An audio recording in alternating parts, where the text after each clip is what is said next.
Qu'est-ce que l'uranium naturel? L'uranium naturel est une ressource nécessaire à la production de l'électricité nucléaire. C'est une ressource abondante qu'on retrouve sur plusieurs pays, au Canada, au Kazakhstan, au Niger, mais aussi en France où des mines ont été exploitées jusqu'en 2002. On identifie plus de 7 millions de tonnes potentiellement exploitables sur 22 pays. Du fait de cette abondance, le risque de pénurie en uranium est faible. Cependant, la difficulté réside dans la découverte de gisements à caractère économique.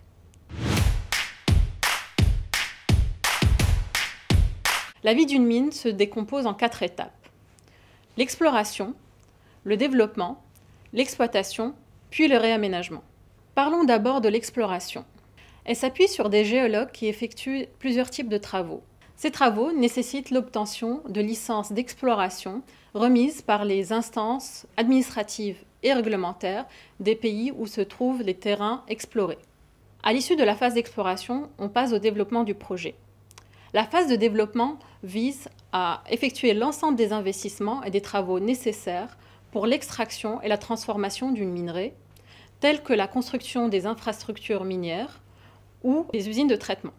Une étude de faisabilité est nécessaire et comprend plusieurs volets, techniques, économiques et environnementales. La réglementation impose par exemple de mener une étude environnementale et sociétale avant l'exploitation. Celle-ci vise notamment à mesurer les impacts de la future exploitation minière sur l'environnement et mettre en œuvre des actions de prévention et de remédiation. Avant de passer à l'étape suivante, une autorisation d'exploitation minière doit être obtenue par le futur exploitant minier. Le développement du projet est ensuite lancé quand toutes les conditions de faisabilité, réglementaires et de marché le permettent. Les phases d'exploration et de développement durent en moyenne 15 ans.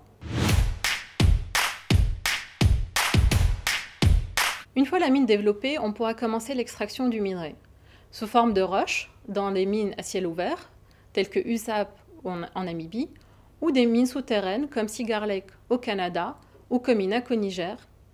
On peut également extraire l'uranium sous forme de solution via la récupération in situ.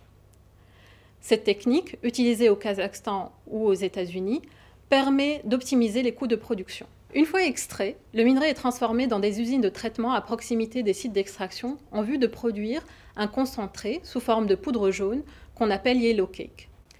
La durée de l'exploitation des mines d'uranium peut aller de quelques années seulement à plusieurs décennies, jusqu'à 50 ans. Cette durée varie en fonction des réserves du gisement et de la quantité produite par l'exploitant. Par exemple, le gisement de Somaïr au Niger, qui est en opération depuis 1971, a produit plus de 60 000 tonnes d'uranium.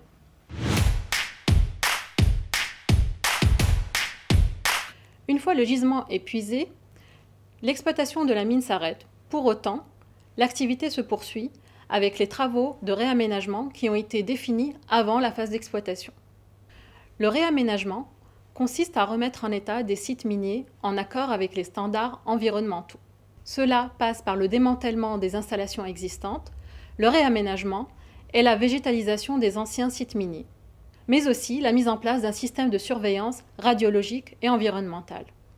Quand cela est possible, les terrains réaménagés peuvent accueillir d'autres projets, tels que des centrales de production d'électricité photovoltaïque. La durée du réaménagement peut aller au-delà de 10 ans sous le contrôle de l'administration.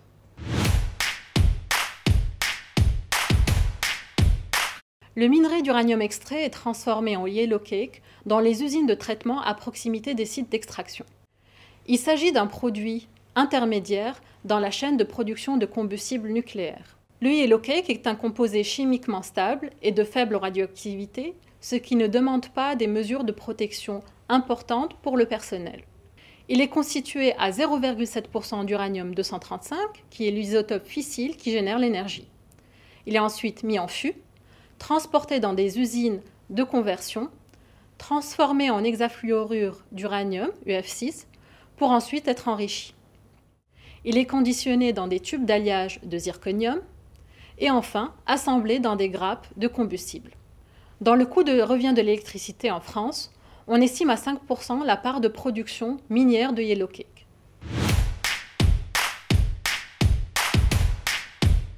En 2016, environ 60 000 tonnes d'uranium ont été produites dans le monde. Par rapport à d'autres matières premières, le marché de l'uranium est relativement restreint. À titre de comparaison, plus de 20 millions de tonnes de cuivre et plus de 4 000 millions de tonnes de pétrole ont été produites la même année. Ces 60 000 tonnes d'uranium ont été produites pour l'essentiel au Kazakhstan, avec 40% de la production mondiale, suivi du Canada, 22%, l'Australie, 9% et le Niger, 6%. Les principaux producteurs sont la société d'État kazakh Kazatomprom, avec 19% de part de production, la société canadienne Cameco, avec 17%, et New Areva, 15%. S'ajoute à la production minière conventionnelle environ 15 000 tonnes par an d'uranium dit de source secondaire disponible à la vente. Cet uranium est obtenu par exemple par retraitement du combustible. Qu'il provienne de ressources conventionnelles ou secondaires, cet uranium est destiné à fournir les réacteurs nucléaires des électriciens. En France, avec EDF, mais également en Asie, Chine, Corée, Japon, aux États-Unis, en Russie, en Ukraine. Le prix est fixé par les lois de l'offre et de la demande, l'offre étant les producteurs et la demande les électriciens. L'agence Euratom contrôle les flux, les ventes et l'utilisation adéquate de l'uranium au sein de l'Union européenne. Elle s'assure également d'établir les normes de sécurité uniformes pour la protection sanitaire de la population et des travailleurs. L'uranium est une ressource nécessaire pour la production de l'électricité nucléaire. Les ressources en uranium naturel sont abondantes sur Terre, mais leur exploitation nécessite un effort de développement sur le long terme. Il s'appuie sur des compétences diverses d'hommes et de femmes tout au long de la vie d'une mine. Compte tenu de ces particularités, l'exploitation de l'uranium est soumise à des réglementations environnementales, de sécurité, de radioprotection et de suivi de la santé des travailleurs.